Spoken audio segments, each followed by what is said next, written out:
Bienvenue une fois de plus, chers amis, au programme d'études bibliques de l'Odyssée de la prophétie. Ce soir, nous poursuivons notre étude avec une leçon très importante qui traite de l'esprit et de la puissance d'Élie. Je pense que vous serez bénis lorsque nous ouvrirons ensemble la parole de Dieu et que vous apprendrez des choses qui changeront votre vie. Je voudrais toujours prendre un moment pour souhaiter la bienvenue à ceux qui, je le sais, nous regardent à la télévision. Cette émission est diffusée en direct sur 3ABN, Hope Channel, Good News Network, Roku, YouTube, Facebook et tous les autres Instagram. Les gens diffusent ce programme par tous les moyens possibles dans le monde entier.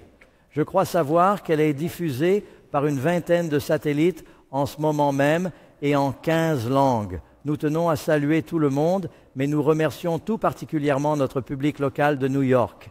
Nous vous sommes très reconnaissants d'être ici et de faire partie du public du studio en direct. Nous n'aurions pas pu faire cela.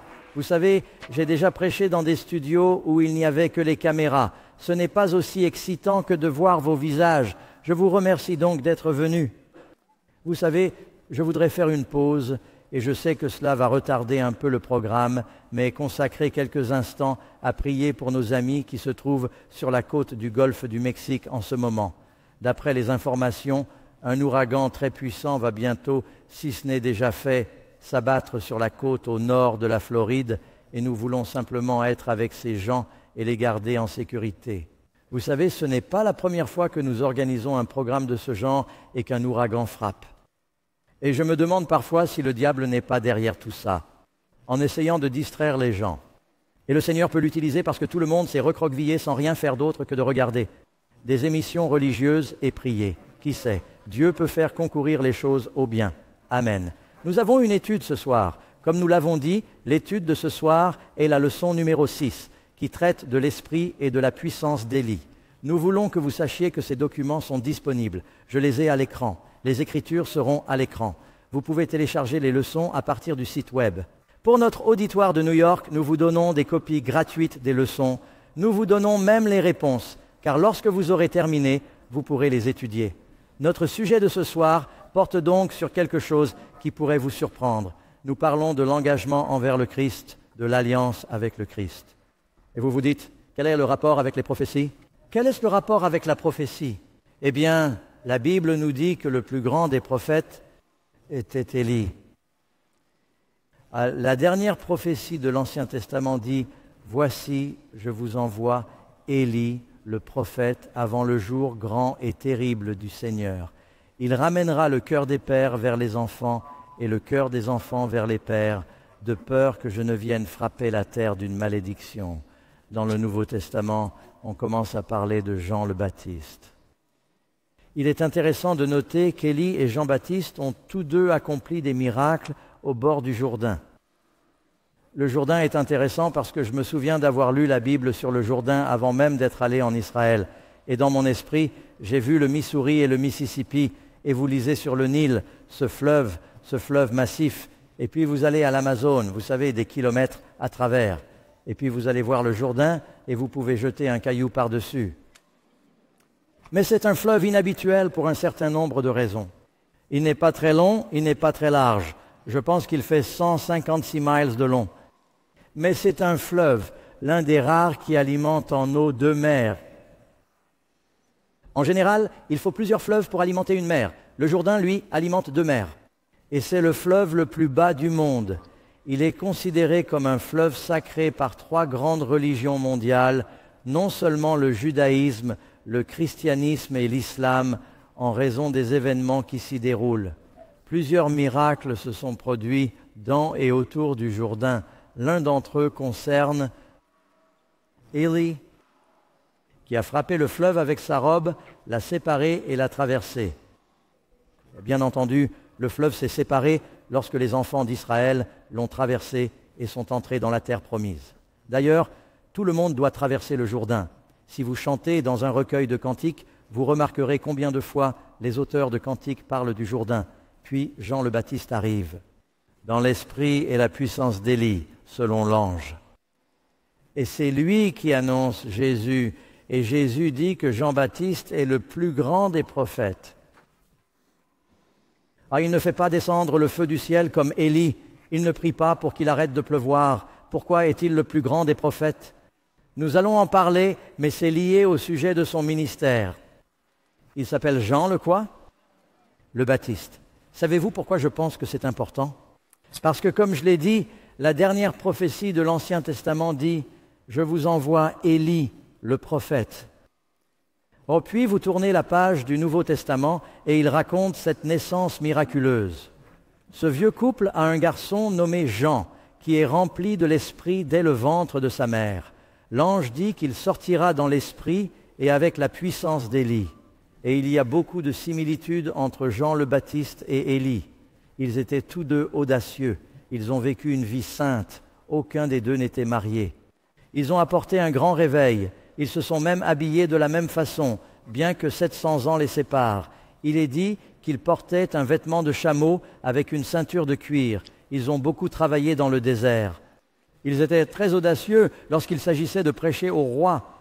Élie a dit à Achab, « Je te dis d'aller rassembler tout Israël. Ce sont tes péchés qui ont causé cette famine. » Jean le Baptiste a dit à Hérode, « Tu ne devrais pas épouser la femme de ton frère. » Et il a perdu la tête à cause de cela.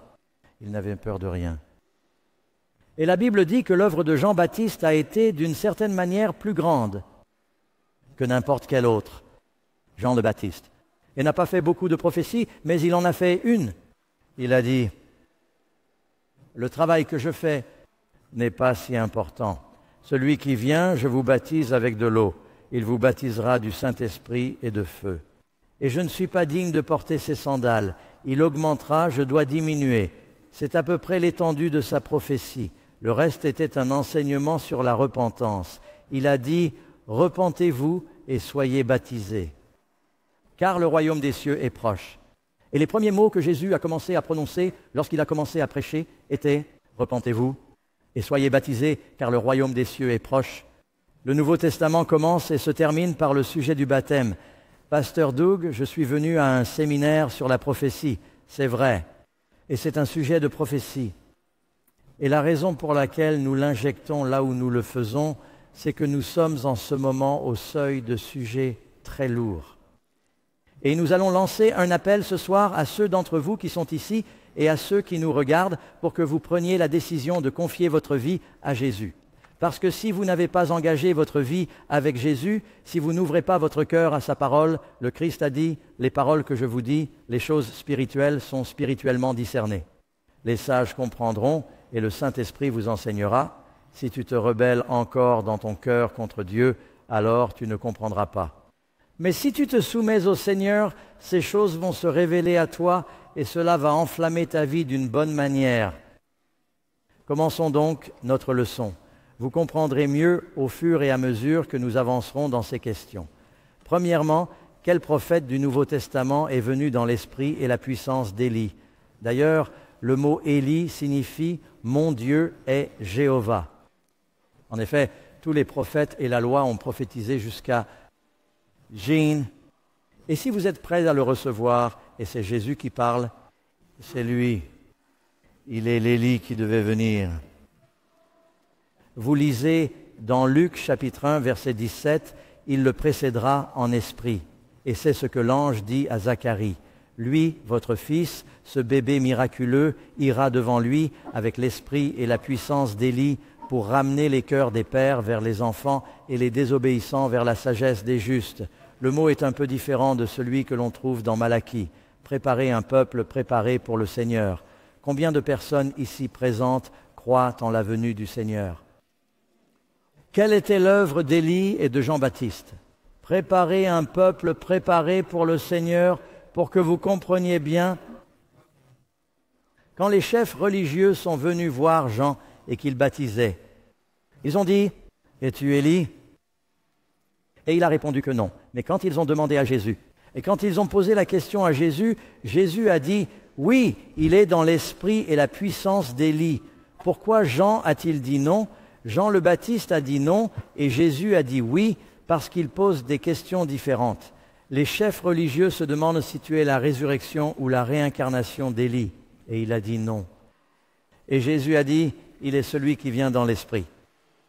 Or, qui est le premier à être venu dans l'esprit et la puissance d'Élie? Voyez, si vous connaissez vos Bibles. Élisée, le serviteur d'Élie, suit Élie dans la traversée du Jourdain. Et Élie dit à Élisée, « Que puis-je faire pour toi avant d'être enlevé au ciel ?» Il dit, « Donne-moi une double portion de ton esprit. » Il dit, « Si tu me vois quand je monterai, il en sera ainsi pour toi, sinon tu ne le recevras pas. » Il dit, « Eh bien, je ne vais pas te quitter des yeux. » Et il est dit, des chars de feu descendirent, enlevèrent Élie, et celui-ci monta au ciel dans un char de feu. Élisée le vit, et l'esprit d'Élie vint sur Élisée. Élisée n'est pas une résurrection d'Élie, il reçoit l'esprit d'Élie. De même, Jean-Baptiste n'était pas une résurrection d'Élie. Jean-Baptiste n'était pas une résurrection d'Élie. Il a reçu le même baptême d'esprit. Et de la même manière qu'Élie est allé et a enseigné tous les fils des prophètes, et puis il monte au ciel miraculeusement. Et le Saint-Esprit tombe sur Élisée. Jésus, après la résurrection, il apparaît aux apôtres, il les enseigne, il monte au ciel, il envoie le Saint-Esprit à la Pentecôte. Amen. Et Dieu va le faire à nouveau parce que, écoutez ce que Jésus a dit. Quand ils posèrent des questions sur Jean le Baptiste, Jésus a dit, ils disent, « Est-ce qu'Élie est venu avec l'Esprit et la puissance ?» Jésus a dit, « Elijah viendra. » Cela se passe après la décapitation de Jean-Baptiste. Il a dit, « Élie viendra, et Élie est venu. » La venue d'Élie avant le grand et terrible jour du Seigneur est donc encore à venir. Oui, il y aura une effusion de l'Esprit de Dieu sur le peuple de Dieu à nouveau avant la seconde venue. De la même manière que Jean-Baptiste a préparé les gens pour la première venue de Jésus, Dieu va remplir les gens de l'Esprit et de la puissance d'Élie pour préparer le monde à la seconde venue de Jésus. Voyez-vous pourquoi il s'agit d'un sujet de prophétie? Comprenez-vous pourquoi nous devons être baptisés du Saint-Esprit? Et nous devons comprendre en quoi consiste l'œuvre d'Élie. Deuxième question. Pour quel ministère unique Jean, c'est-à-dire Jean le Baptiste, a-t-il été choisi? Vous lisez dans Matthieu chapitre 3, versets 1, 5 et 6, « En ces jours-là, Jean le dites-le avec moi, le Baptiste vint prêcher dans le désert de Judée, puis Jérusalem et toute la Judée et toute la région autour du Jourdain sortirent vers lui et se firent baptiser par lui dans le Jourdain. » Pourquoi le Jourdain?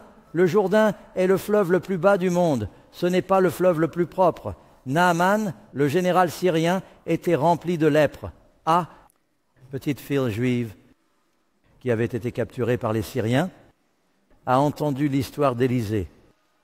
Elle a entendu comment Mariam avait été guérie de la lèpre. Elle dit à sa maîtresse, « Si mon maître, le général Naaman, était avec Élisée, le prophète, Élisée pourrait le guérir de sa lèpre. » Naaman descend, il veut absolument être guéri, car la lèpre est incurable. C'est une condamnation à mort. Il descend en Israël et finit par rencontrer Élisée, le prophète, qui lui dit « Va te laver 7 fois dans le Jourdain et tu seras guéri de ta lèpre. » Tout d'abord, il est en colère, il ne veut pas le faire. Il dit que les fleuves de Damas sont plus propres que toutes les eaux d'Israël, ce qui est vrai. Mais Dieu dit « Je veux que tu ailles au Jourdain. » C'est le fleuve où Jésus sera baptisé. C'est le fleuve que Dieu a séparé pour les enfants d'Israël. C'est le fleuve qui s'est séparé pour Élie. Il s'est à nouveau séparé pour Élisée. C'est un fleuve de miracles. Les serviteurs de Naaman finissent par dire « Ne t'obstine pas, maître. S'il vous avait demandé de tuer 100 soldats, vous l'auriez fait. » Mais il dit « Lave-toi et sois pur. » Alors il enlève son armure et Naaman, le lépreux, il a la lèpre. Il descend dans le Jourdain boueux. Il s'humilie. La repentance doit précéder la purification. Il s'humilie. Tous les soldats voient sa lèpre. Il se trempe 1 fois, 2 fois, et à chaque fois, remarquez qu'il ne s'est rien passé, mais à chaque fois qu'il descendait, il s'humiliait. Le fleuve le plus bas, celui qui s'humilie, sera élevé. Il est descendu la 7e fois et quelque chose s'est passé. Tout à coup, les doigts et les orteils qui lui manquaient et la chair qui avait été détruite et ravagée par la lèpre ont été restaurés. Non seulement elle a été restaurée, mais la Bible dit que sa chair lui est revenue comme la chair d'un petit enfant. C'est ce que raconte le chapitre 5 du 2e livre des Rois. Il a retrouvé une peau de bébé. Vous naissez à nouveau? Il est sorti de l'eau en sautant, en criant, en s'éclaboussant et en louant Dieu. Cela s'est passé dans le Jourdain. Jean-Baptiste est envoyé au Jourdain parce que c'est un symbole de purification de la lèpre du péché. C'est ainsi que ce prophète commence son ministère, les gens s'humilient, se repentent pour accepter Jésus. Et ils ont été baptisés par lui dans le Jourdain. Troisièmement, quelle vérité biblique essentielle est symbolisée par le baptême? Le baptême est un symbole de quelque chose. Réponse, Matthieu encore 3, en ces jours-là, Jean le Baptiste vint prêcher. Je vous l'ai déjà lu. Quatrièmement, si nous voulons nous conformer à la Bible, combien de types de baptêmes différents sont acceptables?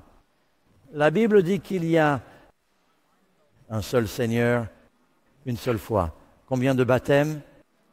Un seul baptême. Il n'y a plus qu'une seule vérité. Il y a une vérité dans laquelle nous sommes baptisés. Il n'y a qu'un seul véritable Esprit de Dieu. Dieu, le Père, le Fils et l'Esprit sont un. Écoute, Israël, le Seigneur notre Dieu est un. Dieu est parfaitement uni. Il y a beaucoup de vérités différentes. D'ailleurs, je sais qu'il y a beaucoup de dénominations différentes dans le monde d'aujourd'hui. Savez-vous que ce n'est pas la volonté de Dieu? Jésus a dit, « Tous reconnaîtront que vous êtes mes disciples à l'amour que vous aurez les uns pour les autres. » Combien de groupes y aura-t-il lorsque Jésus reviendra? Marque de la bête, sceau de Dieu, perdu, sauvé, chèvre, brebis.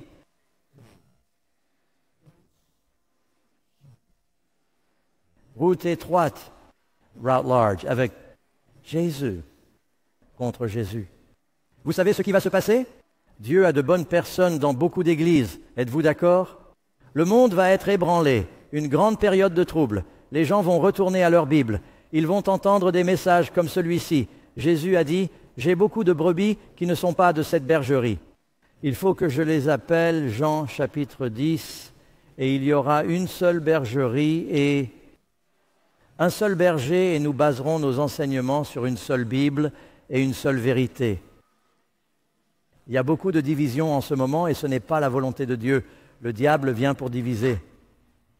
Jésus veut que nous soyons unis, mais pas pour l'amour de l'unité, unis sur la parole. Vous savez combien de choses différentes sont appelées baptême? Ce n'est pas le baptême.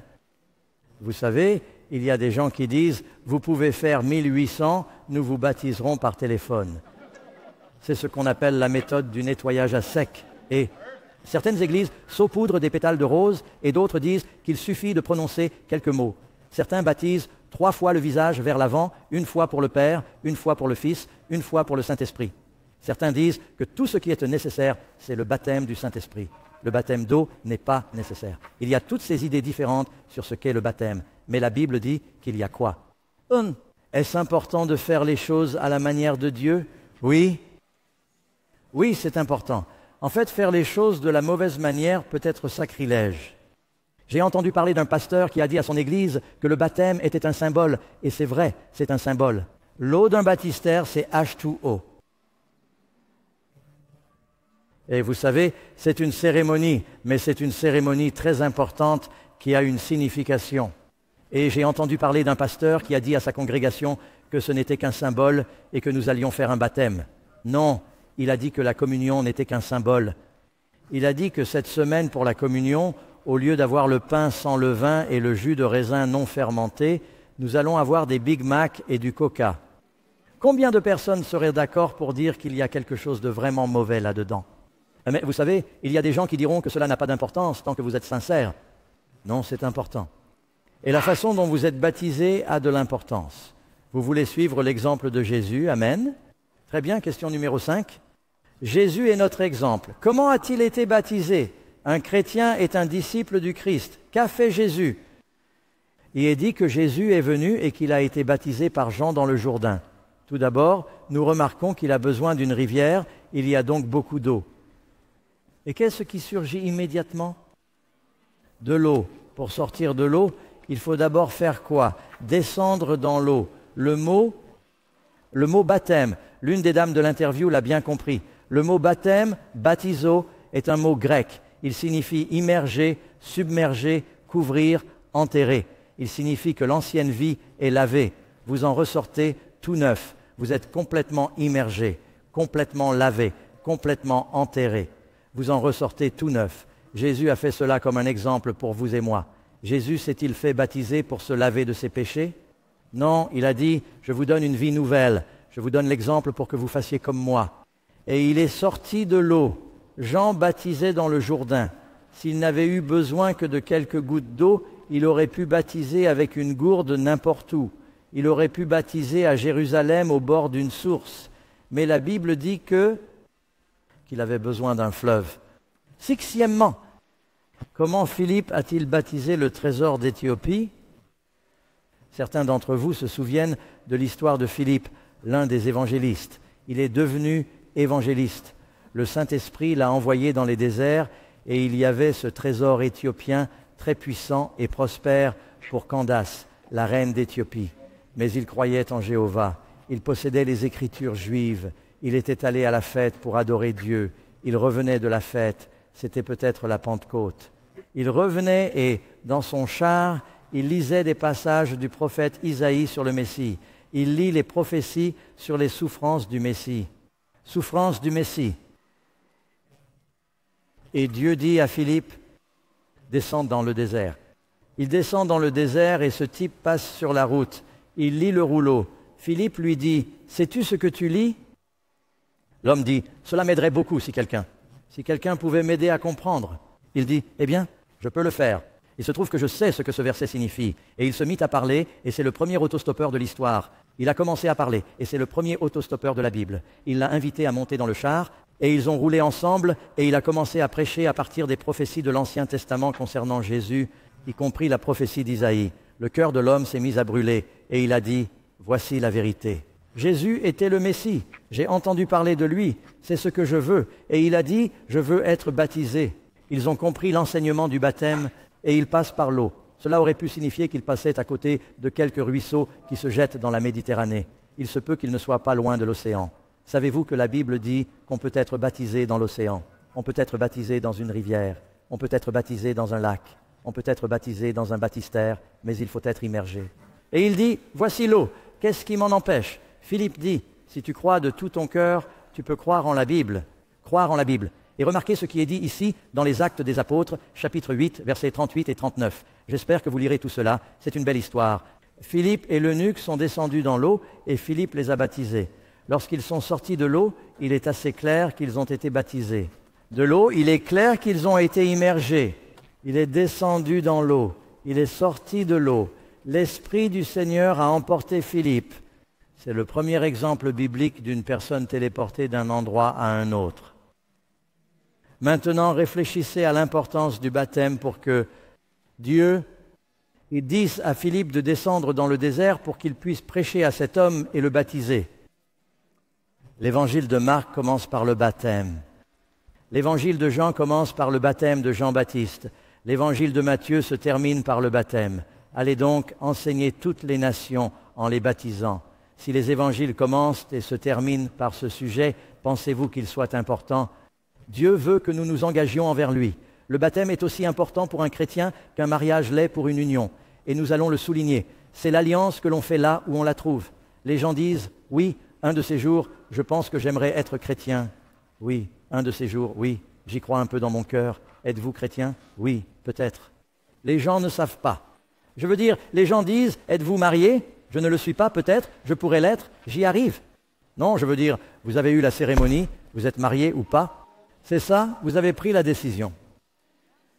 Et il y a certains droits et privilèges qui viennent après le mariage. Du moins, c'était comme ça avant. Pouvez-vous dire Amen? Que vous n'aviez pas avant. Et Dieu offre un certain pouvoir. Savez-vous que la Bible dit « Repentez-vous et soyez baptisés, et vous recevrez le don du Saint-Esprit » Actes, chapitre 2, pour les promesses faites à vous et à vos enfants, et à tous ceux que le Seigneur Dieu appellera. Jésus est sorti de l'eau. Le Saint-Esprit est descendu comme une colombe. Si vous voulez vivre la vie chrétienne, vous préparer à la seconde venue, comprendre les choses que nous enseignons, vous avez besoin du Saint-Esprit. Parce que les choses spirituelles, Jésus l'a dit, sont discernées spirituellement. Le Christ a dit, les paroles que je vous dis sont esprit et vie. Ce n'est pas seulement de l'encre noire sur du papier blanc, mes amis. Il y a une puissance vivante dans la parole de Dieu. Et si vous vous engagez à dire « Seigneur, je veux te suivre », il dit « Alors vous comprendrez, si vous le voulez. » Septièmement, et quelles autres vérités sont transmises et symbolisées par le baptême? Réponse. Nous sommes enterrés avec lui. C'est donc un symbole de la mort. Nous sommes ensevelis avec lui par le baptême dans la mort. Tout comme le Christ a été, quoi? Ressuscité. Cela représente une résurrection d'entre les morts par la gloire du Père.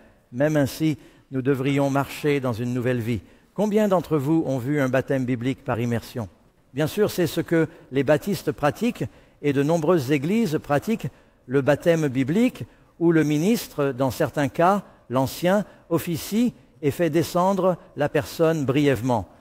Elle est immergée, ils la font remonter. C'est un symbole de purification, c'est un symbole de nouvelle naissance. Vous savez, quand vous êtes sous l'eau, vous retenez votre respiration pendant 1 minute, un instant. Nous ne gardons pas les gens sous l'eau. Petite histoire. Un ami me racontait qu'en Californie du Nord, il baptisait. Un Espagnol est venu le voir et lui a dit « Oui, il faut que je me fasse baptiser. J'ai vécu une vie assez mauvaise. » Il s'est donc fait baptiser dans un lac et la famille était sur la rive, une grande famille qui regardait. Il est allé un peu plus loin dans l'eau, là où elle était assez profonde pour qu'il puisse se faire baptiser.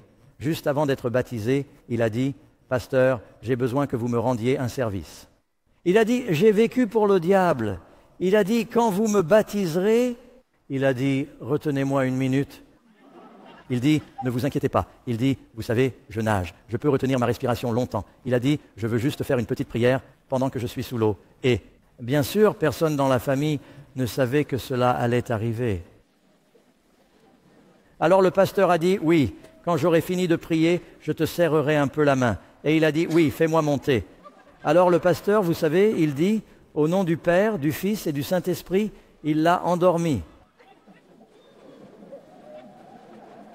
Et la famille sur le rivage, ils étaient en train de faire « Vous pouvez ?» Je ne veux pas minimiser l'importance, mais vous savez, la vie est intéressante. Les anges rient, je pense, parfois. Amen. Et puis il a fini. Il lui a serré la main, il l'a fait remonter.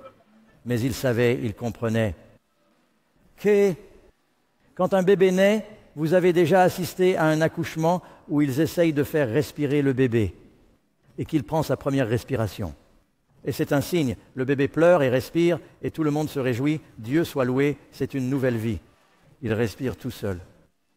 Cela représente donc la mort de l'ancienne personne et la naissance d'une nouvelle personne. Ce n'est donc pas seulement une résurrection, c'est aussi une nouvelle naissance, une nouvelle naissance. Huitièmement, quelle est l'importance biblique du baptême? J'en ai parlé, mais regardons quelques versets. Ce sont les paroles de Jésus. Jean chapitre 3, verset 5. Le Christ a dit que si quelqu'un ne naît pas de l'eau et de l'esprit, il ne peut pas entrer dans le royaume des cieux.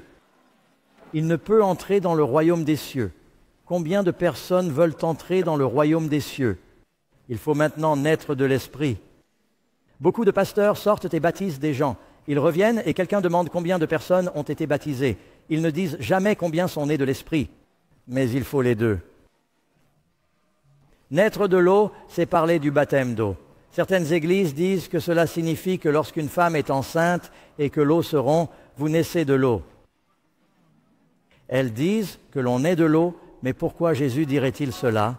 Tout le contexte est celui de Jean le Baptiste et du baptême des gens. Je veux dire, voyons voir. Combien d'entre vous sont nés d'une femme? Je vérifie. De nos jours, il se passe beaucoup de choses que je ne comprends pas. Mais, je veux dire, à l'ancienne école, tout le monde est né d'une femme. Alors pourquoi Jésus dirait-il, à moins que vous ne soyez né d'une femme et né de l'esprit? La première partie est facile, n'est-ce pas? Il ne parle pas de naître d'une femme. Il dit, à moins que vous ne soyez né de l'eau, le baptême, c'est votre choix. C'est vous qui choisissez d'être baptisé. Et si vous êtes né de l'esprit, c'est Dieu qui choisit le moment où il répand l'esprit. À moins d'avoir les deux. Laissez-moi vous expliquer. Certaines personnes sont baptisées du Saint-Esprit avant le baptême d'eau. Avez-vous lu le chapitre 10 des Actes des Apôtres? Corneille et sa famille, la prédication de Pierre. Et le Saint-Esprit tombe sur leurs soldats italiens leurs serviteurs et leurs païens. Le Saint-Esprit tombe sur eux. Et Pierre leur dit, « Waouh, vous prenez de l'avance. Vous devriez aussi être baptisés dans l'eau. » Jésus est baptisé dans l'eau par le Saint-Esprit au même moment. Les apôtres sont baptisés par Jean-Baptiste, mais ils ne sont pas baptisés par le Saint-Esprit avant la Pentecôte. C'est donc Dieu qui choisit le moment où cela se produira, mais il faut que votre cœur soit ouvert à cela. Encore une chose à propos du baptême de l'Esprit, ou peut-être deux choses encore. Le Saint-Esprit vient à différents degrés. Vous avez tout le Saint-Esprit en ce moment, sinon vous ne seriez pas ici. Le Saint-Esprit convainc les pécheurs de leurs péchés. Le Saint-Esprit travaille dans votre cœur pour vous guider, mais il y a un sentiment spécial du Saint-Esprit qui vient. Et Dieu, quand tu décides de vivre la vie chrétienne, tu as besoin d'une puissance supplémentaire. Parce que tu es en territoire ennemi, n'est-ce pas? Dieu ne va pas donner des armes à ses ennemis. Il donne des armes à ses alliés. C'est pourquoi, lorsque vous confiez votre vie au Seigneur, il vous promet un remplissage spécial de l'Esprit. Et Dieu donne plus d'Esprit quand vous avez besoin de plus d'aide. Certains d'entre vous disent, « Je ne sais pas comment je vais traverser les derniers jours. Je n'ai pas assez de foi. » Eh bien, vous n'en avez pas encore besoin, mais quand vous y arriverez, il vous la donnera. Amen. Jésus dit, « Le jour suffit à son malheur. » Et donc Dieu, là où le péché abonde, la grâce abonde. Dieu vous donnera plus quand vous aurez besoin de plus. Pourquoi a-t-il répandu le Saint-Esprit à la Pentecôte? Parce que Jésus a dit, « Je veux que vous alliez dans le monde. » Ils avaient besoin d'un baptême du Saint-Esprit particulier. D'accord. Un petit autre, je vous ai dit un verset. En voici un autre. Quelle est son importance? Marc, chapitre 16, 16. Jésus parle ici. Celui qui croira et sera baptisé sera sauvé, mais celui qui ne croira pas sera condamné. Y aura-t-il des gens au ciel qui connaissaient Jésus, mais qui ne se sont pas fait baptiser? C'est une question pour demain soir. Je ne vais pas y répondre maintenant. Dites-le à Madame Bachelor. Notez-le, Karen. Quelqu'un l'écrira. Envoyez-le. Très bien, numéro 9. Quelle cérémonie bénie peut être comparée au baptême? La Bible dit, pour tous ceux d'entre vous, c'est Galates 3, 27. Tous ceux d'entre vous qui ont été baptisés en Christ ont revêtu Christ. La Bible compare souvent le baptême à un mariage où la mariée revêt son habit de noces. C'est une analogie parfaite et je vais vous expliquer pourquoi. Parfois, une personne vient me voir et me dit « Pasteur Doug, vous savez, j'ai vraiment du mal à fumer en ce moment, mais je pense que si vous pouviez me baptiser, je pourrais arrêter. » Et je réponds « Non, non, non, Dieu vous donnera le Saint-Esprit pour arrêter. » Avant. Ils sont venus voir Jean-Baptiste. Ils ont dit « Que devons-nous faire ?» Il a dit « Produisez des fruits, des aliments pour la repentance, et ensuite je vous baptiserai. » Alors la repentance et le fait de se détourner du péché arrivent en premier. Qu'en pensez-vous? C'est une question qui s'adresse particulièrement aux femmes parce qu'elles comprennent tout de suite. Si un homme que vous fréquentez, en supposant que vous n'êtes pas marié, vient vous voir et vous dit « Je t'aime, j'aimerais t'épouser et je pense que si tu m'épousais, je pourrais arrêter de fréquenter les autres filles. » Combien d'entre vous accepteraient cette proposition?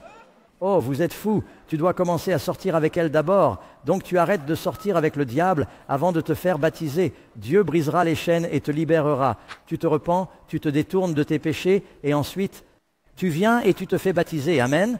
Et puis je rencontre des gens qui me disent, vous savez, j'ai lu des choses sur le baptême.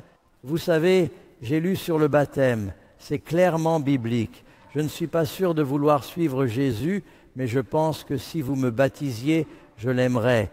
Et c'est un peu comme si un gars venait voir une fille et lui disait « Tu sais, je ne t'aime pas encore vraiment, mais si on se marie, je pense que ça arrivera. » Comme si la cérémonie de mariage allait faire la différence. La cérémonie du baptême ne vous fera pas aimer Jésus. J'ai vu des gens sortir de l'eau après le baptême, sourire jusqu'aux oreilles et sauter en l'air parce que leur foi les a lavés de leurs péchés. Ils savent qu'ils ont la vie éternelle. Ils ressentent vraiment quelque chose. À cause de leur foi, pas à cause de l'eau. Vous voyez, c'est comme pour le mariage. Le mariage est une alliance. Et quand deux personnes se marient, elles ont des droits spéciaux. Vous pouvez vous tenir la main, vous étreindre et vous embrasser un peu. N'en faites pas trop. Sinon, vous savez, Mère Nature va s'emballer. De nos jours, soyons réalistes, mes amis. La morale n'est plus la même.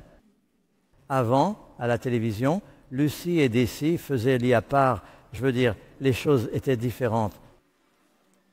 Maintenant, le sexe, c'est comme se serrer la main à la télévision. Le Christ a dit que dans les derniers jours, l'amour se refroidirait. Mais il fut un temps où qu'on n'avait pas certains droits tant qu'on n'avait pas conclu l'alliance et qu'on n'avait pas eu la cérémonie qui était souvent publique. J'ai visité des pays où l'on est tué si l'on se fait baptiser en public. J'ai visité des pays où le baptême doit se faire dans le secret sous peine d'être exécuté, mais dans la plupart des cas, vous voulez que votre mariage soit public. Mesdames, que penseriez-vous si un homme venait vous voir et vous disait « Tu sais, je t'aime et j'aimerais t'épouser, mais devons-nous le dire à tout le monde ?» Ne serait-ce pas une proposition douteuse? Vous diriez « Tu ne veux pas le dire à tout le monde ? Karen s'est fâchée parce que j'avais invité tout le monde à notre mariage. Elle a dit « Tu sais, on doit payer pour ça ?» J'étais si excité, j'ai dit « Hé, vous tous, venez !»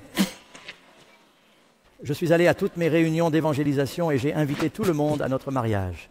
Nous avons eu un grand mariage. C'était cher aussi. Donc vous savez, mais vous voulez que les gens sachent parce que vous aimez quelqu'un, n'est-ce pas? Numéro 10. Quel commandement Jésus a-t-il donné à son peuple juste avant de monter au ciel? Était-ce une priorité? Jésus a dit, allez donc, faites des disciples de toutes les nations, en les baptisant au nom du Père, du Fils et du Saint-Esprit. Quelle est l'importance du baptême pour Jésus? Les dernières paroles du Christ, alors qu'il monte au ciel, sont « Allez enseigner, baptiser ». À propos, faut-il tout savoir avant de se faire baptiser? Vous ne serez jamais prêt. Car faut-il tout savoir d'une personne avant de se marier? Mais il faut savoir quelque chose, n'est-ce pas? Il y a un risque, vous savez, certains attendent de tout savoir. Ils ne font jamais de demande en mariage et les filles disent « Écoutez, ça fait 6 ans qu'on sort ensemble. Soit tu t'y mets, soit je m'en vais. D'accord ?» Je veux dire, à un moment donné, vous devez dire « Et il va, mais j'attends d'apprendre à vous connaître un peu mieux. » Non, tu sais combien de temps ça prend.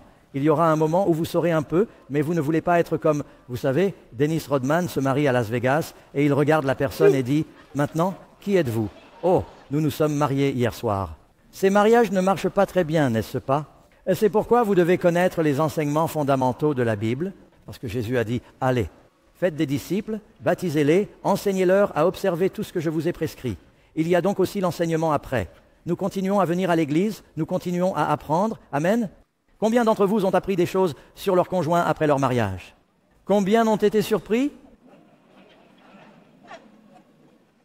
Il m'arrive encore de dire des choses que Karen m'a dites, je ne le savais pas. 11e point.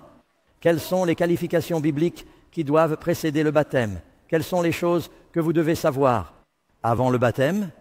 Voici une liste. Je crois que ma diapositive a sauté. Vous voulez comprendre les enseignements de Jésus. Maintenant, attendez, vous savez. À ce stade, je devrais probablement dire quelque chose. Il y a beaucoup de chrétiens qui confondent la consécration des bébés avec le baptême. Et ils baptisent les bébés.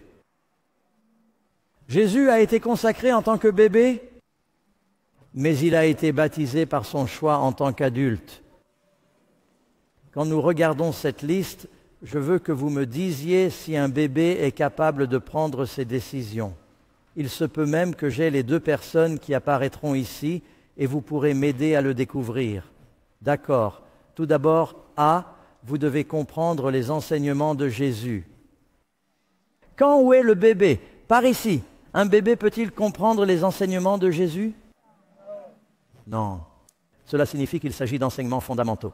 Le chapitre 16 de Marc dit qu'il faut croire. Pouvez-vous croire aux enseignements de Jésus si vous êtes un bébé? Non. Jésus a été baptisé à l'âge de 30 ans. Bien sûr, il comprenait les fondements de la foi juive.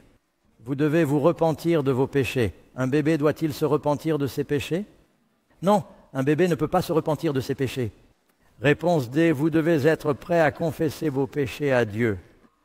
Repentez-vous et confessez. Un bébé confesse-t-il ses péchés? Non. Réponse E, vous devez croire de tout votre cœur à ces enseignements. Un bébé peut-il croire de tout son cœur? Non. Et vous devez accepter le Christ comme votre sauveur personnel et désirer vivre une nouvelle naissance. Le bébé vient de naître. Il ne s'est pas encore habitué à la première naissance et encore moins à la seconde. Vous savez, quelqu'un a dit un jour, à moins que vous ne naissiez 2 fois? Non. À moins de naître 2 fois, tu mourras 2 fois. Il faut une naissance physique et une naissance spirituelle. Sinon, c'est la seconde mort, n'est-ce pas? Si vous n'êtes né qu'une fois, vous mourrez 2 fois.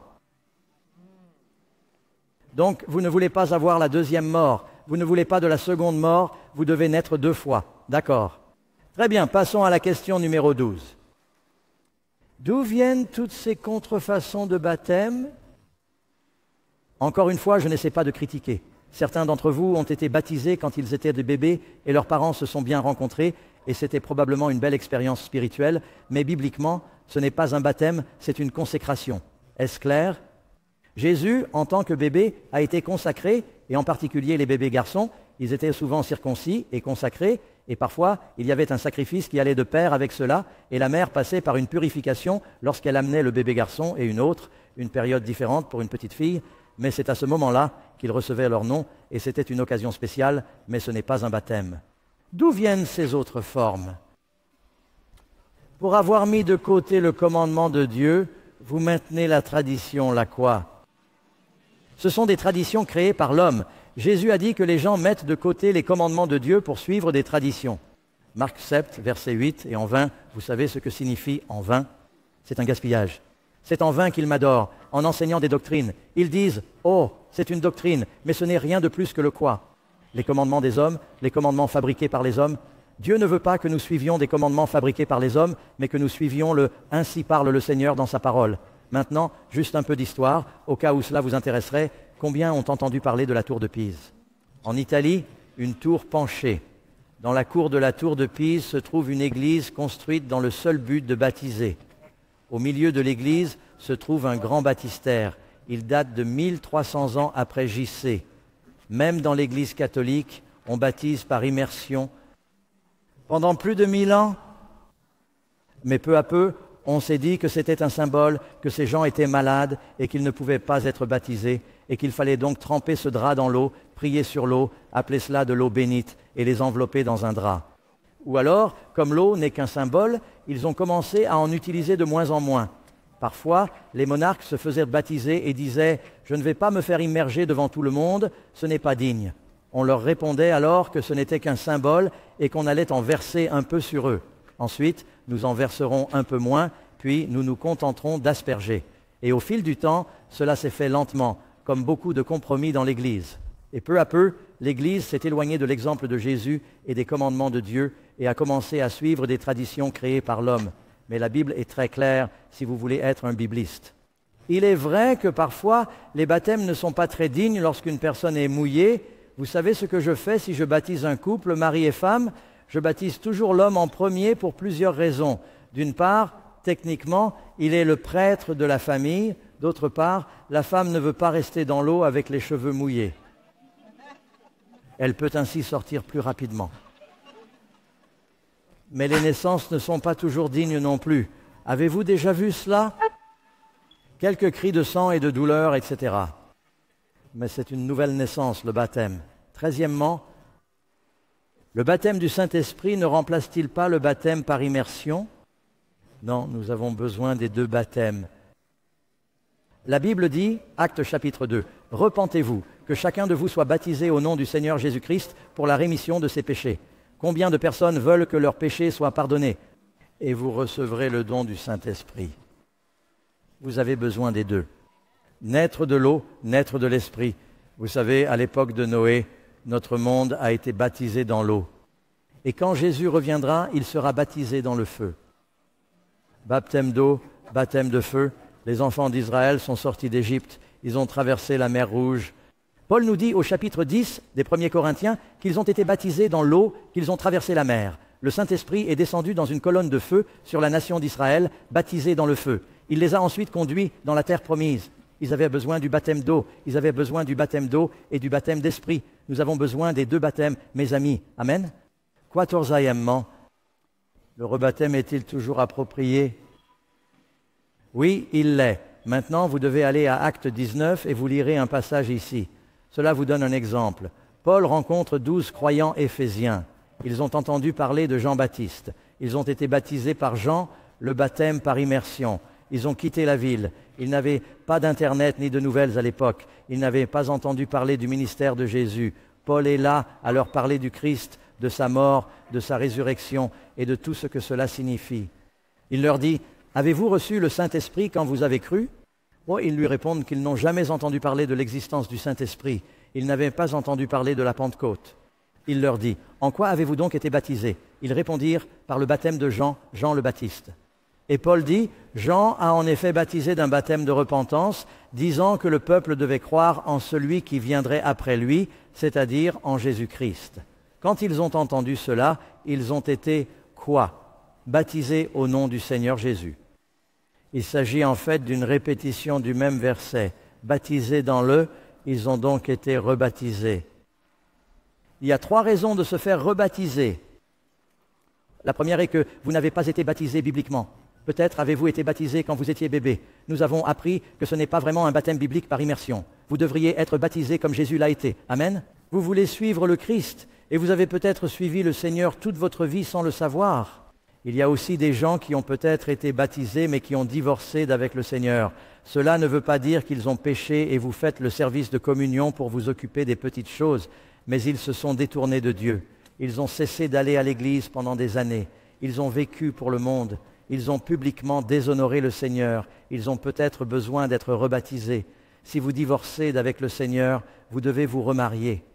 La 3e raison est que vous avez une toute nouvelle compréhension de la vérité, comme les 12 croyants éphésiens dont je viens de parler.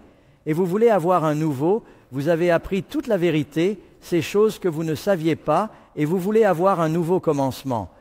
J'ai été baptisé 2 fois.